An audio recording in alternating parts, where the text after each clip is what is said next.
जय श्री राम, जय बागेश्वर धाम सरकार। दोस्तों, स्वागत है आपका हमारे YouTube चैनल पर एक बार फिर से। दोस्तों, आज मैं आपको एक ऐसे उपाय के बारे में बताने जा रहा हूँ जिसमें कि मान लीजिए दुश्मन जो शत्रु होता है वो आपके पीछे पड़ गया है। अब आपके पीछे कैसा पड़ गया है, मान लीजिए दोस्तों कि आपके घर में कोई भी इंसान आता है। मान लीजिए आपके वो रिश्तेदार भी हो सकता है, दोस्त भी हो सकता है, कोई भी हो सकता है। और वो क्या करेगा, वो आपके घर में आकर के मान लीजिए आपकी सास बहू में झगड़ा करवा सकता है, या फिर वो आपके घर में पिता पुत्र में झगड़ा करवा सकता है, कहीं भी लड़ाई करवा सकता है। क्योंकि ऐसे लोग जो होते हैं वो मधुर बोलते हैं, उनके प्रभाव में आ जाते हैं हम, और घर में फूट डालने का कार्य करते हैं। पति पत्नी में लड़ाई करवा देगा, पिता पुत्र में लड़ाई करवा देगा, सास बहू में लड़ाई करवा देगा। तो इस तरीके से वो ऐसा इसलिए करते हैं क्योंकि आपको वो सकुशल नहीं देखना चाहते, खुश नहीं देखना चाहते, संपन्न नहीं देख सकते। उनके मन में ईर्ष्या होती है। अगर घर में एकता होगी तो संपत्ति आएगी, और संपत्ति वो देखना नहीं चाहते। तो इस तरीके से साथ बैठकर आपसे प्यार की बातें करेंगे, घुल मिलकर आपके साथ रहेंगे और आपके साथ रहने की कोशिश करेंगे। तो आप भी मान लेते हैं कि हाँ यार, ये हमारा ही अपना आदमी है, हमारा ही अपना सब कुछ है, और वो घर पे राय भी दे सकता है। तो मान लीजिए वो ऐसी राय देगा जिससे कि आपके घर में लड़ाई झगड़े हो सकते हैं। जो किसी के पिता पुत्र में भड़का दिया, उनमें लड़ाई झगड़े हो गए, सास बहू में लड़ाई झगड़े हो गए। तो इस तरह के लड़ाई झगड़े वो रुकते नहीं है, वो करवा सकता है। तो हमारे घर में तांत्रिक क्रियाएं, जादू टोना भी वो इंसान करवा सकता है। तो इससे इसलिए करवाता है क्योंकि उसको खुशी मिलेगी। यदि आपके घर में लड़ाई झगड़े होंगे, संपत्ति नहीं आएगी तो।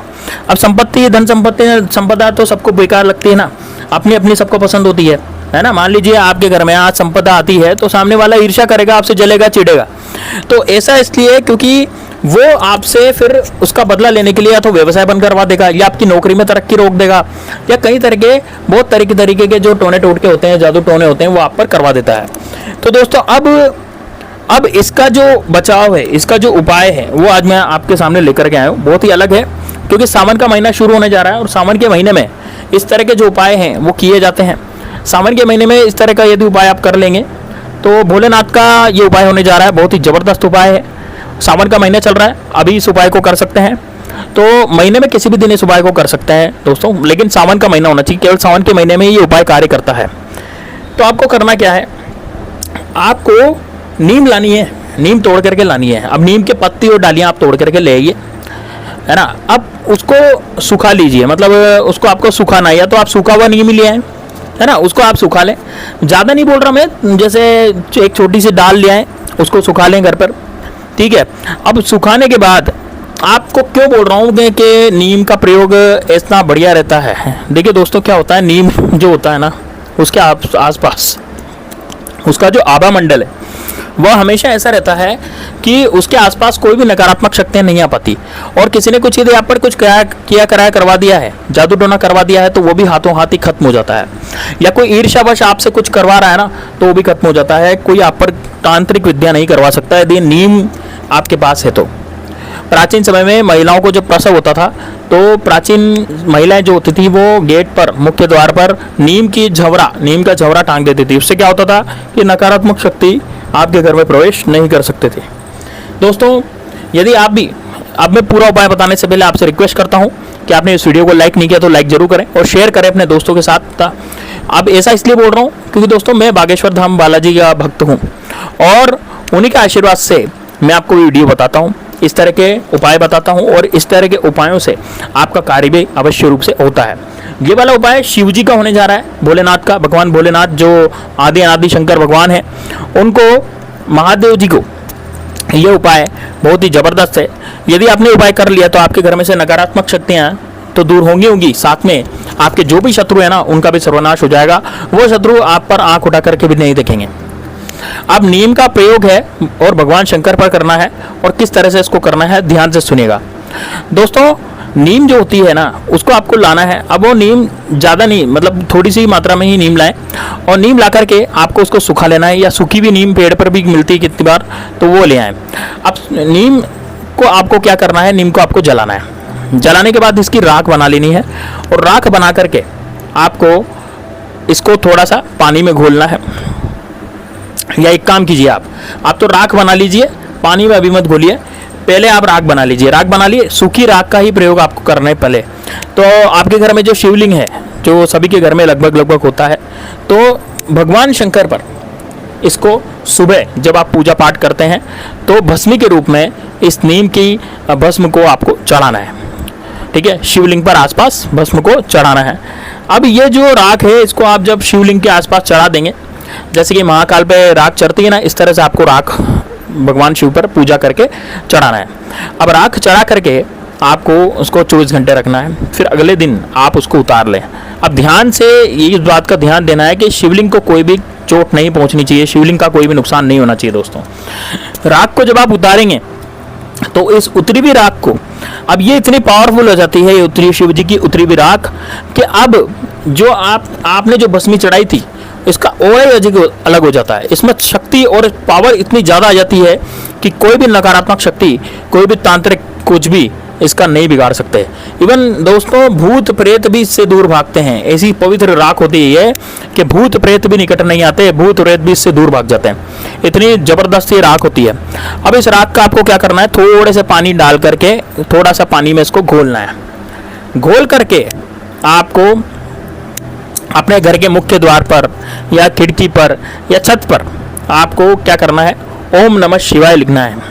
इस राख से उंगली से उंगली डालें, उंगली से आपको मतलब पानी डाल लेंगे राख में, पानी डाल करके आपको उंगली से ओम नमः शिवाय घर के मुख्य द्वार पर लिखना है।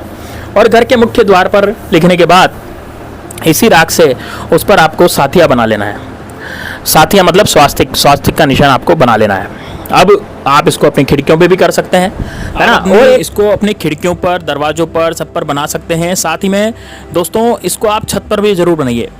छत पर यदि आप बनाएंगे तो पूरे घर में सुरक्षा कवच इसका बन जाएगा। यदि छत पर भी एक बात और आपको ध्यान रखनी है दोस्तों कि जैसे आप राख से आप उंगली के साथ इसको बनाएंगे ना, तो हो सकता है कि उकेरे नहीं। जैसे मान लीजिए कि उकेर नहीं रहा हो, जैसे उकेरते हैं ना तो वो उकर नहीं रहा हो। तो अब इसमें क्या होता है, जरूरी नहीं है कि वो भैया आपको दिखे ओम नमः शिवाय पूरा का पूरा, क्योंकि राख से आप बना रहे हैं, पानी से आप बना रहे हैं ना, तो मतलब जरूरी नहीं है कि पूरा का पूरा उकेरना जरूरी है, बस आपने बना दिया वही काफ़ी है। तो आप इसको छत पे कर सकते हैं, आप इसको दरवाजे खिड़कियों पे कर सकते हैं। इतना ज़बरदस्त सुरक्षा कवच हो जाएगा, क्योंकि दोस्तों ये भोलेनाथ के द्वारा उतरी हुई राख है। और इस भस्म से जो नेगेटिविटी है, क्योंकि नीम की भी है साथ में, इस वजह से इस भस्म से जो भी नेगेटिविटी है, जो भी नकारात्मकताएं हैं जो आपके शत्रु द्वारा जो भेजी जाएंगी, वो सब के सब यहाँ पर खत्म हो जाएंगी। एक भी नकारात्मकता या एक भी नेगेटिविटी आपके घर में नहीं रहेगी। साथ में शत्रु ने जैसे कि कुछ किया कराया करवा दिया है तो वो भी आप मालूम कर सकते हैं। और वो कैसे मालूम करेंगे उसको मैं बताने जा रहा हूँ।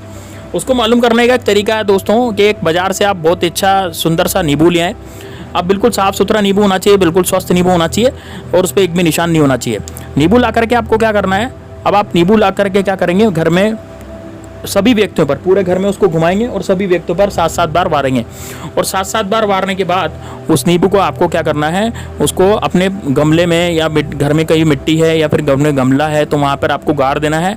7 दिन के बाद आप इसको निकाल के देखें तो यदि ये लाल हो जाता है तो आप ये समझ लीजिएगा कि आपके घर में दूसरों ने कि भूत बाधा करवा दी है या फिर दूसरों ने कुछ आपके घर में टोना टोटका सब कुछ करवा रखा है। तो ये तरीका है जानने का कि किस तरह से आप घर में जो अपने नकारात्मक शक्ति है या किसी ने कुछ किया कराया है वो कैसे जान सकते हैं। क्योंकि दोस्तों जब घर में ठीक नहीं चल रहा होता, मान लीजिए कुछ भी ठीक नहीं चल रहा, आपका सब काम बिगड़ रहा है, आपका कोई काम भी ठीक से नहीं हो रहा, तो इसका मतलब ये है कि घर पर नकारात्मकता है और आपके घर में आप पर किसी ने कुछ किया कराया करवा दिया है। तो ये उससे मालूमात करने का, यानी मतलब कि मालूम करने का, पता करने का ये सबसे बड़ा उपाय होता है, नींबू का उपाय।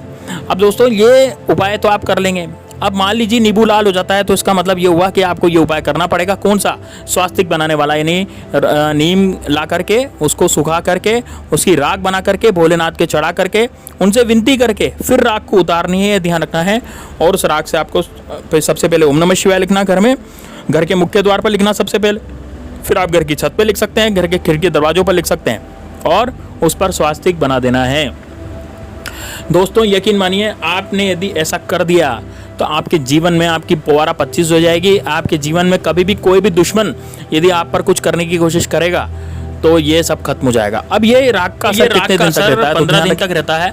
15 दिन तक आप सावन के महीने में 15 दिन तक इस राग का असर देख सकते हैं। वैसे तो 15 दिन में ही आपका सारे कार्य हो जाएगा, 15 दिन में ही आपके पोवारा 25 हो जाएंगे दोस्तों। आपका कोई भी दुश्मन है वो नहीं बचेगा, मतलब वो आपकी तरफ घूर कर नहीं देखेगा। यदि गलती से भी उसने देखने की कोशिश करी तो उसका घर बिखर जाएगा दोस्तों। इतना भोलेनाथ का प्रकोप उस पर होगा। साथ ही में इसके प्रयोग से कोई यदि किया कराया, कोई ऐसी भूत बाधा या कोई शक्ति ऐसी आपके घर में है, वो भी ये शक्ति नष्ट हो जाएगी। तो ये बहुत ही ज़बरदस्त उपाय होने जा रहा है, आप इसको जरूर करिएगा। और मिलते हैं नेक्स्ट वीडियो में। आप इस वीडियो को लाइक जरूर कर दीजिएगा और कमेंट बॉक्स में जय बागेश्वर धाम सरकार जरूर लिखिएगा। मिलते हैं दोस्तों नेक्स्ट वीडियो में।